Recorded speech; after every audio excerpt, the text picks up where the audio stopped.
안녕하세요. 저는 곧 50대를 앞두고 있는 평범한 남자입니다. 어릴 때부터 이 나이가 될 때까지 살아오면서 그다지 큰 잘못을 한 것도 없고 늘 평범하게 살아왔다고 생각하는데요.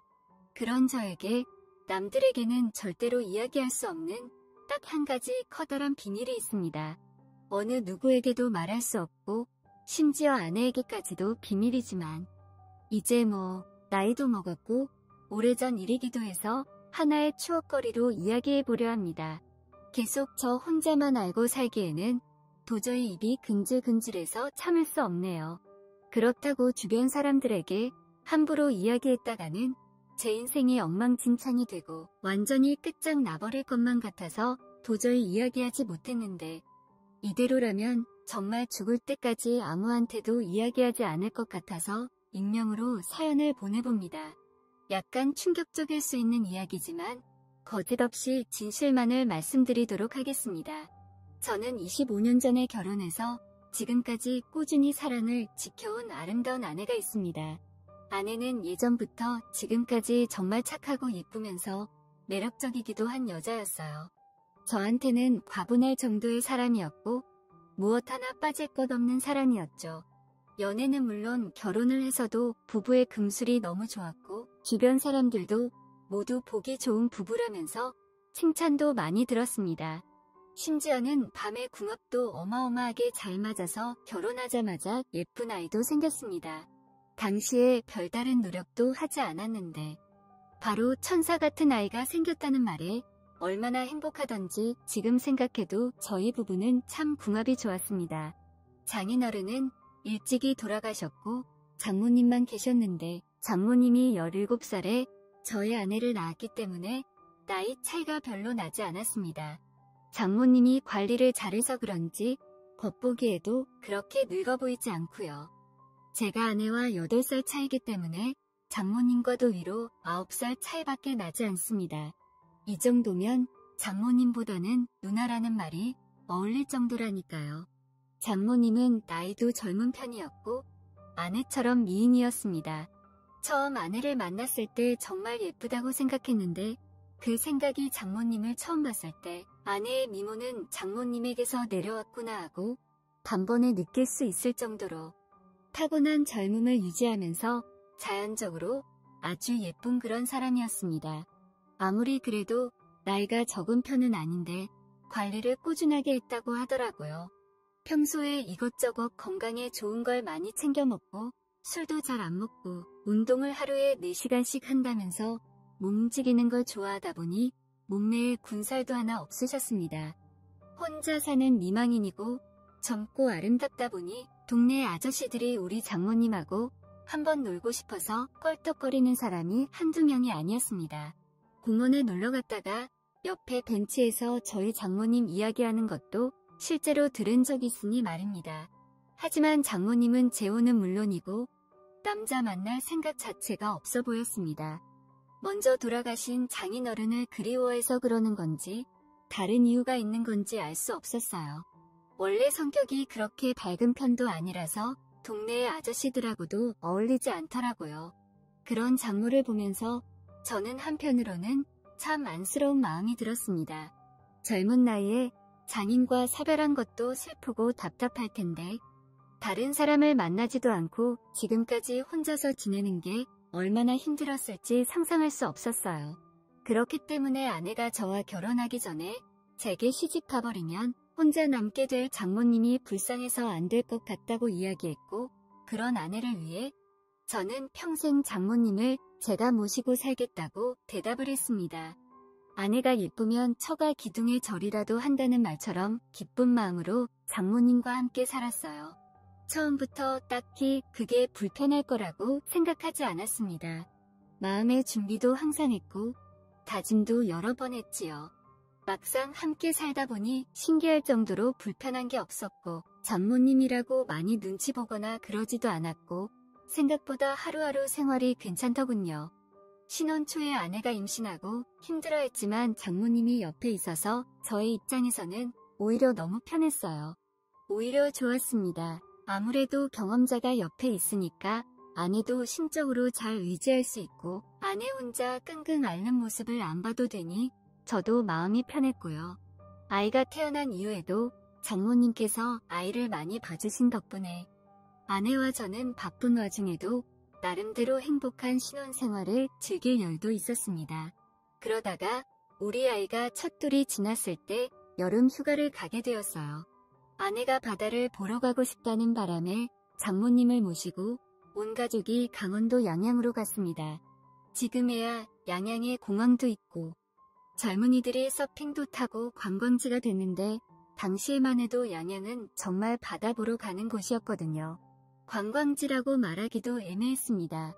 그래도 그때는 바다 하나는 끝내줘서 거기로 여름 휴가를 가게 됐습니다. 저는 평소에 운전을 오래 하면 너무 몸이 피곤한 스타일이라 도착하자마자 숙소에서 잠이 들어버렸고 저를 뺀 나머지 3사람은 바다로 놀러 나갔어요. 낮잠을 한참 자고 일어났는데 너무 더워서 일어났어요. 에어컨을 강하게 틀고 화장실도 갔다가 목이 말라서 물 한 잔 마시기 위해 주방 쪽으로 갔습니다.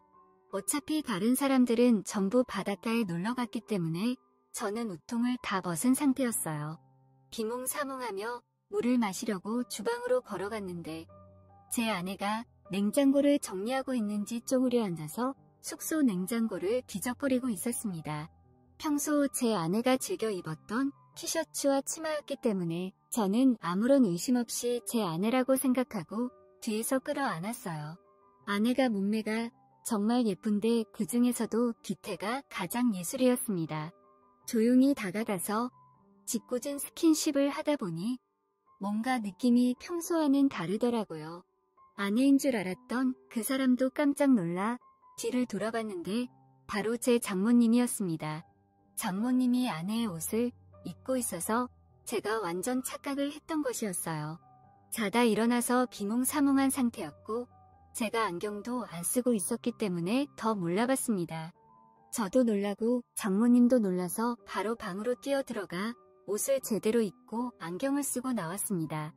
정신이 번쩍 들고 나니 장모님께 너무 죄송해서 미안하다고 사과를 드렸어요. 장모님께서는 괜찮다고 하시면서 젊은 사람이 아무런 말도 없었습니다. 한참 서로 눈치만 보고 어색한 와중이었는데 제가 말씀 없이 그랬다가 평소보다 저보다 노력적으로 보더라고요. 물론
제 아내가 적고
요즘도 아내와 저는 왕성하게 사랑하고 있고 아내와 섹스를 하고 사랑을 나누지만 들어가신 장모와 속 닮았다는 생각을 지울 수 없습니다.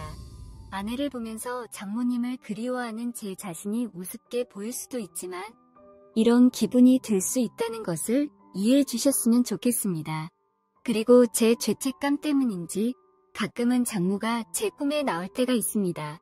평생 아내를 속였다는 마음에 미안하기도 하지만 외로워하는 장모님을 행복하게 만들어줄 수 있어서 한편으로는 남자로서 뿌듯하고 기분이 좋기도 합니다.